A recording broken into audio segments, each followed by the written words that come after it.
सोनिया, तू तो नीट की तैयारी कर रही थी ना, हो गया तेरा एमबीबीएस?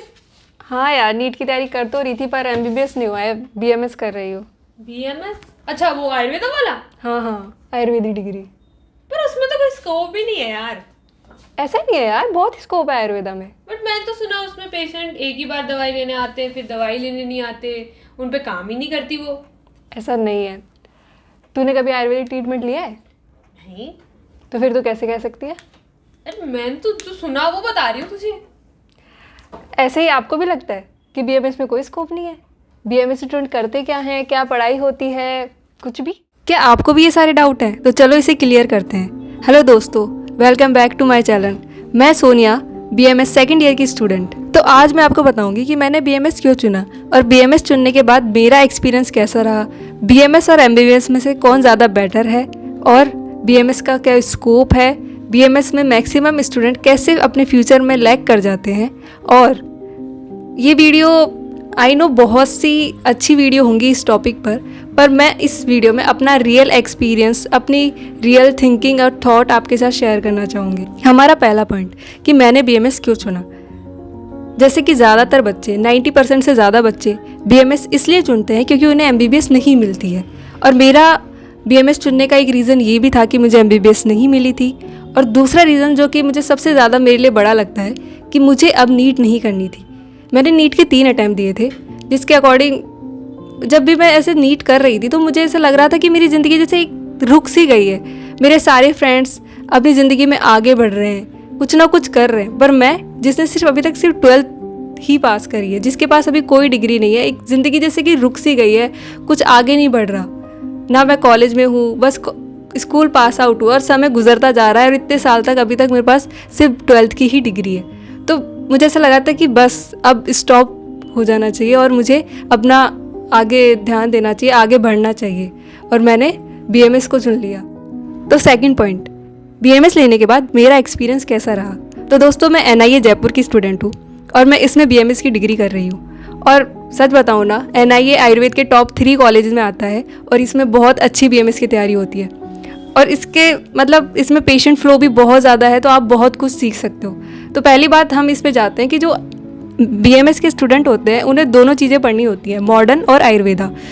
ऐसा नहीं है कि आपको पूरा ही ऐसा लगेगा कि हाँ क्या हो रहा है ना, कि जब आप शुरू में जाओगे फर्स्ट ईयर में तो आपको ऐसा फील होगा कि मैं क्या ही पढ़ रहा हूँ, क्या ये कितनी इलॉजिकल बातें हो रही हैं, कुछ समझ नहीं आ रहा। पर ये सच है कि आयुर्वेदा बहुत डीप साइंस है, उसे समझना बहुत ज़्यादा मुश्किल है। और जब हम बचपन से लेकर इतने बड़े हुए हैं, हमने बहुत ही कम चीज़ें पढ़ी होंगी हमारे स्कूल में, और हमें पता भी नहीं है कि हमने ये आयुर्वेदा की चीज़ें पढ़ी हैं। उसमें बहुत जिस चीज़ का ट्रीटमेंट का तरीका है वो बहुत अलग है, तो और वो चीज़ें हमने कभी सुनी नहीं है, तो हमें वो अलग लगती हैं, बहुत ज़्यादा अलग लगती हैं।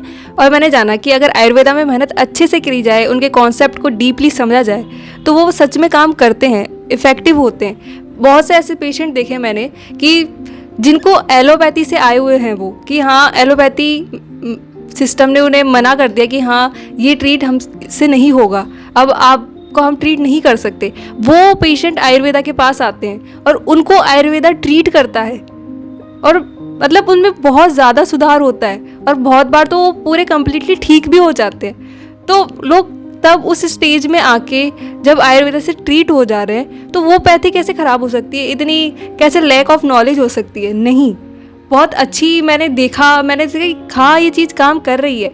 और मेरा मेनली गोल ये था कि मैं एक अच्छी डॉक्टर बनूँ जो कि सच में पेशेंट के काम आ सके। तो इसलिए जब मैंने देखा कि मेरा जो गोल एमबीबीएस को लेके था यही, वो बीएमएस से भी पूरा हो जा रहा है, तो इसलिए भी मुझे उस चीज़ का रिग्रेट नहीं हुआ। तो अब हमारा तीसरा क्वेश्चन कि बीएमएस और एमबीबीएस में से कौन ज़्यादा बेहतर है। तो हम इन दोनों के बारे में थोड़ी चीज़ें देखते हैं। जैसे कि एमबीबीएस एक मेडिसिनल सिस्टम है और आयुर्वेदा एक लाइफस्टाइल सिस्टम है, और इसके साथ साथ ये मेडिसिनल सिस्टम भी है। इसमें आप पर्सनलाइज ट्रीटमेंट पे ज़्यादा ध्यान देते हो, जैसे कि इंसान की क्या दिनचर्या होनी चाहिए, क्या ऋतुचर्या होनी चाहिए, उसकी प्रकृति के अकॉर्डिंग उसकी क्या डाइट होनी चाहिए, उसका कैसे लाइफस्टाइल होना चाहिए, ताकि वो एक हेल्दी पर्सन बना रहे। और अगर उसे कोई डिजीज़ होती है तो उसका भी ट्रीटमेंट होता है।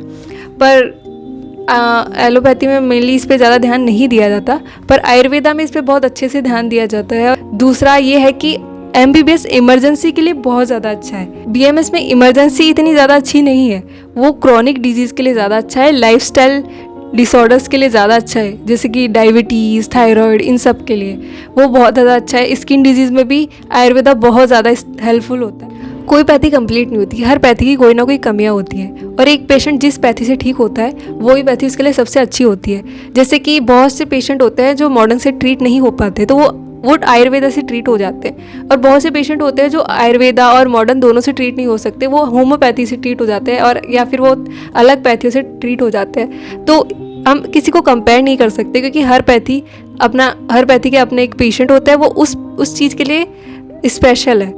एक और मेजर टॉपिक ये है कि आयुर्वेदा के क्षेत्र में इतनी ज़्यादा रिसर्च नहीं हुई है जितनी कि मॉडर्न में हुई है, एलोपैथी में की गई है। अब हमारा चौथा पॉइंट कि ज़्यादातर BMS स्टूडेंट फ्यूचर में फेल कैसे हो जाते हैं, ज़्यादा सक्सेसफुल नहीं हो पाते। तो मेनली पहली बात कि BMS मेहनत मांगता है, रट्टा नहीं। आयुर्वेदा एक डीप फिलॉसफी है, उसे समझना इतना आसान नहीं है। आयुर्वेदा की हर एक डिजीज़, हर एक निदान अलग अलग है, हर निदान की, हर डिजीज़ की अलग अलग मेडिसिन है। एक ही, जैसे कि फीवर है, उस पे ही इतने सारे टाइप के फीवर उन्होंने वो बता दिए कि हाँ इस फीवर ये अलग, ये इस दोष से हो रहा है, ये इस दोष से हो रहा है, ये इस चीज़ों से रिलेट हो रहा है, ये इस धातु से रिलेटेड है, ये सारी चीज़ों से इतने सारे फीवर के टाइप बता दिए, और हर फीवर में एक अलग मेडिसिन काम करेगी।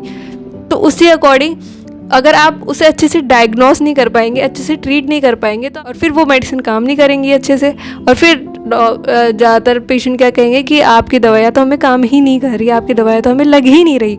पर अगर मेनली दिक्कत यह है डायग्नोस की, जो डॉक्टर अच्छे से डायग्नोस कर लेता है, अच्छे से युक्ति लगा लेता है, उसके पेशेंट ठीक होते हैं। आयुर्वेदा में हमारे कॉलेज में मैंने इतने अच्छे डॉक्टर्स देखे हैं ना।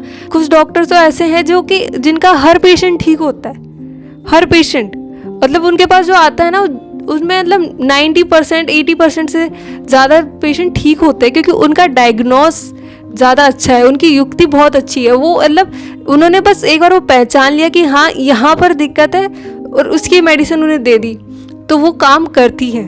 तो ऐसा नहीं है कि आयुर्वेदिक की दवाइयाँ काम नहीं करती हैं, बस आपका ट्रीटमेंट का तरीका सही होना चाहिए, आपका डायग्नोस सही होना चाहिए, आपकी युक्ति सही होनी चाहिए। और नेक्स्ट बात ये कि जो आयुर्वेदिक स्टूडेंट होते हैं उन्हें ज़्यादा मेहनत की ज़रूरत पड़ती है, क्योंकि जब वो इंटर्नशिप में आते हैं, वो प्रैक्टिस करते हैं, हॉस्पिटल इन सब में जाते हैं, तो ज़्यादातर हॉस्पिटल उन्हें प्रेफर नहीं करते। अब हमारा पांचवा पॉइंट कि BMS में स्कोप कितना है। तो मेरी नज़र में BMS में ज़्यादा स्कोप है एज ए MBBS, क्योंकि धीरे धीरे जो नीट की भीड़ बढ़ती जा रही है और जो MBBS की सीटें बढ़ती जा रही है, उसके अकॉर्डिंग उनके डॉक्टरों की डिमांड इतनी ज़्यादा नहीं हो रही है, क्योंकि डॉक्टरों की संख्या धीरे धीरे बढ़ती जा रही है। पर जो BMS है उसमें डॉक्टरों की संख्या इतनी ज़्यादा नहीं है, तो उसकी डिमांड बहुत ज़्यादा है। तो इसलिए पहला पॉइंट ये हो सकता है। दूसरा ये है कि उसमें रिसर्च, आयुर्वेदा में रिसर्च बहुत ज़्यादा कम है, तो आप रिसर्च में भी बहुत अच्छा करियर बना सकते हो, क्योंकि उसमें इतने सारे टॉपिक है ना रिसर्च के